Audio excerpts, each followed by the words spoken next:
bacaan dua perspektif yang menarik. Optimisme dibangun oleh Bang Fuad, Presiden tegak lurus dengan penegakan hukum, konsolidasi ekonomi, memberi harapan dalam rangka penguatan kepentingan nasional. Sementara Bang Saur itu melihat di lingkar kekuasaan organisasi negara, kepemimpinan Presiden Prabowo itu masih, ya bahasa kasar lah, bahasa aktivis brutus. Masih banyak brutus yang tidak sejalan, begitu ya Bang? Betul. Nah, bacaan dari Profesor TB Jafar tentang apakah efektif ini konsolidasi politik juga, jangan-jangan kontraproduktif, karena bagus ini aktor-aktor besar disikat tapi ada keraguan. Tadi bahasa kalimat Bang Saur satu juga harus ditangkap itu, bisa presiden ini 5 tahun enggak, karena kontraknya kan 5 tahun dan itu juga dibicarakan di ruang publik. Silakan Prof. Jafar. Ya, terima kasih. Jadi ini mengingatkan kita pada pengalaman beberapa negara meninggalkan otoritarian. Tentu otoritarian itu di dalamnya soal korupsi, soal kejahatan HAM segala macam. Lalu ada kekuatan reformasi untuk mendorong perubahan. Nah, uniknya di Indonesia ini kita lihat itu semua kelompok-kelompok baik yang pada kubu reformasi maupun yang pro status quo itu semuanya nggak jelas kelaminnya. Makanya ada orang berpendapat bahwa kenapa reformasi kita gagal, loh dari awal sudah bisa diduga, karena setelah 98 setelah Pak Harto jatuh, maka kelompok-kelompok yang masuk ke dalam roda pemerintahan maupun masuk ke dalam struktur kekuasaan itu kan sebagian kekuatan lama. Siapa yang betul-betul konsisten terhadap reformasi? Tunjuk aja coba. Tunjuk aja siapa elitnya. Jadi kalau kita periksa asal usul elit ini masih kandang lama. Ya, semestinya kalau reformasi itu berhasil, oligarki itu sudah selesai. Artinya apa? Kalau Bang Puan mengatakan bahwa seakan-akan reformasi politik itu sudah berhasil, saya mengatakan enggak. Kegagalan ekonomi, kegagalan penegakan hukum itu adalah cermin dari kegagalan reformasi politik. Ya tidak bisa berhasil reformasi politiknya kalau dua ini belum dilaksanakan. Iya. Itu kuncinya politik. Produk hukum, undang-undang segala macam itu adalah produk politik. Wajah hukum itu mencerminkan relasi kekuasaan. Bang Manggar itu sering kritik tajam, itu sebenarnya wajah kekuasaan. Kalau saya mengatakan NKRI itu yang selalu kita kumandangkan itu hanya ada di atas kertas. NKRI itu sudah dibajak oleh oligarki. Saya selalu konsisten supaya kita jangan lari. Dan kalau kita lihat pergeseran penegakan hukum, mengapa begitu sulit? Kalau saya sudah agak kurang percaya pada proses penegakan hukum. Karena ini kita lihat, jangan lupa sebagian apa yang dihadapi oleh Prabowo ini adalah peninggalan rejim lama. Rejim-rejim sebelumnya. Oh iya, karena apa? Karena hukum itu menjadi alat kekuasaan. Kita udah banyak lihat kasus-kasus itu. Jadi hukum itu bukan sebagai satu mekanisme demokrasi, menempatkan hukum itu sebagai supremasi. Nah, dalam teori politik dikatakan baik demokrasi, baik pembangunan ekonomi, hukum itu menjadi prasyarat. Bayangkan itu. Kalau penegakan hukumnya tidak berhasil, itu pasti. Oleh karena itu saya mengatakan, waktu di awal saya wawancara di Metro TV, tanya apa yang mesti dilakukan oleh Presiden Prabowo itu 1 bulan setelah pelantikan. Saya bilang, tugas Prabowo yang paling utama adalah penegakan hukum. Dia harus masuk dari pintu penegakan hukum. Karena penyimpangan, pelanggaran hukum segala macam itu dia memberikan efek pada semua sektor.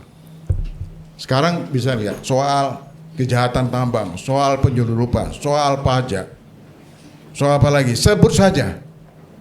Ketidakpastian soal bisnis. Siapa yang mau berbisnis dengan hukum seperti ini? Dan juga orang akan semakin pesimis melihat kasus yang terakhir itu.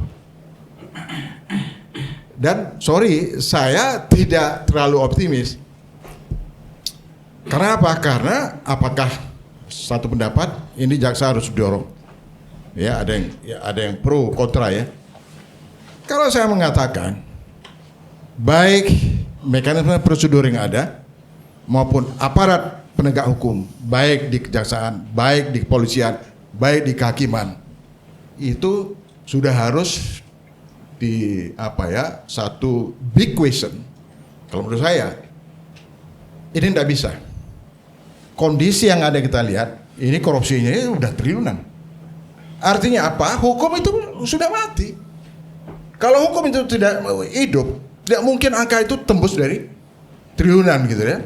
Nah, oleh karenanya kalau saya berpendapat, saya tidak lagi sibuk memperdebatkan soal pasal-pasal soal itu. Enggak. Tetap kuncinya itu pada politik dalam ini adalah kepala negara, kepala pemerintahan itu pada tangan Pak Prabowo. Pak Prabowo punya keabsahan, punya modal politik, punya sumber daya politik lebih dari cukup. Kalau dia tidak efektif menggunakan kelembagaan yang ada, dia bisa ambil sumber daya politik yang ada di luar. Kenapa tidak gitu? Nah, oleh karena itu kita lihat transisi demokrasi sebagian itu berhasil. Itu ada kepala negara yang berhasil. Wah, ini nggak bisa ini, dia harus cangkok dari sumber daya politik yang di luar. Ada dua model kombinasi. Satu, transisi melalui elit. Lalu kemudian transisi melalui elit ini ongkos paling murah, tetapi untuk sebagian negara dia bisa gagal. Kenapa?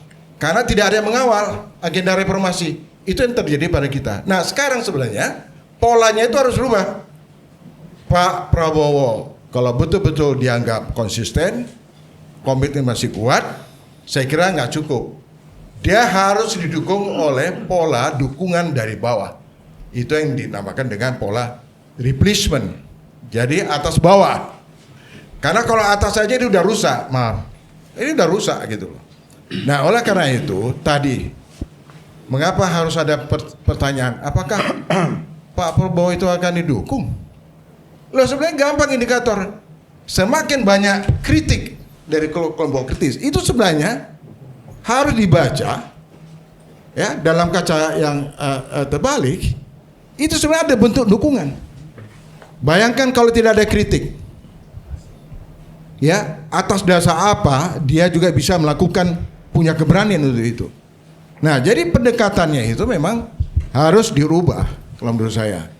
Jadi sudah saatnya juga Pak Prabowo tidak bisa sepenuhnya mengandalkan perangkat-perangkat yang ada. Kalau itu saya kira ini waktu sudah berapa lama? Sudah 2 tahun. bulan. 2 tahun itu sudah setengah pemerintahan. Ya, kalau 2 tahun gayanya, bukan kita nggak percaya, tapi kalau gaya seperti itu gagal, Pak. Kenapa saya katakan? Pak Prabowo kan menyatakan bahwa Indonesia itu punya potensi menjadi negara gagal. Dalam buku Failed State itu ada 3 parameter. 1 parameter hukum, 2 parameter ekonomi, 3 parameter kekuasaan, kewenangan, penggunaan kewenangan. Nah, 3 ini sebenarnya sudah memenuhi syarat. Kalau saya mengatakan ini sebenarnya setengahnya sudah masuk pada negara gagal. Loh, apa cirinya? 1, kita akan lihat mampukah negara atau presiden melakukan penetrasi. Mampukah kepala negara melakukan intervensi quote unquote. Kalau hukumnya seperti itu tidak bisa Kak seperti dulu. Sebagian mengatakan, oh tidak boleh kekuasaan pemerintah atau presiden itu tidak boleh mencampuri. Oh, kalau itu betul, kalau sudah menyangkut soal materi hukumnya.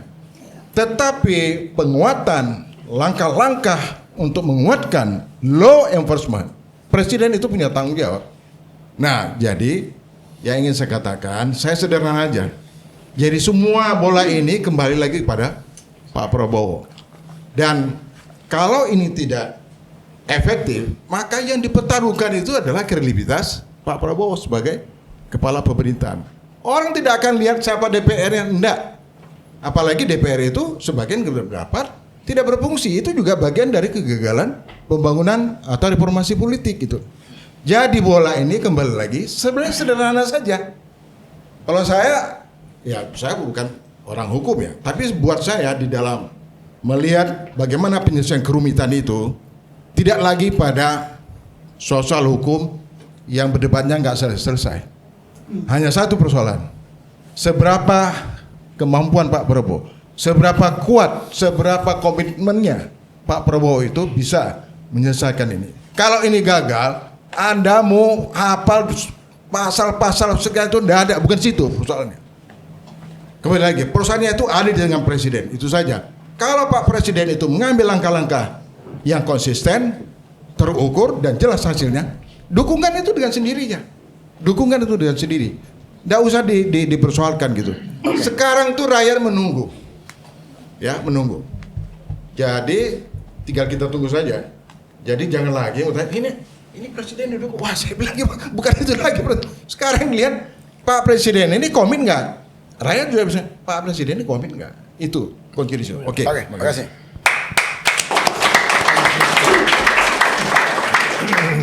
Kita jangan memposisikan seakan-akan kita adalah paling optimistik.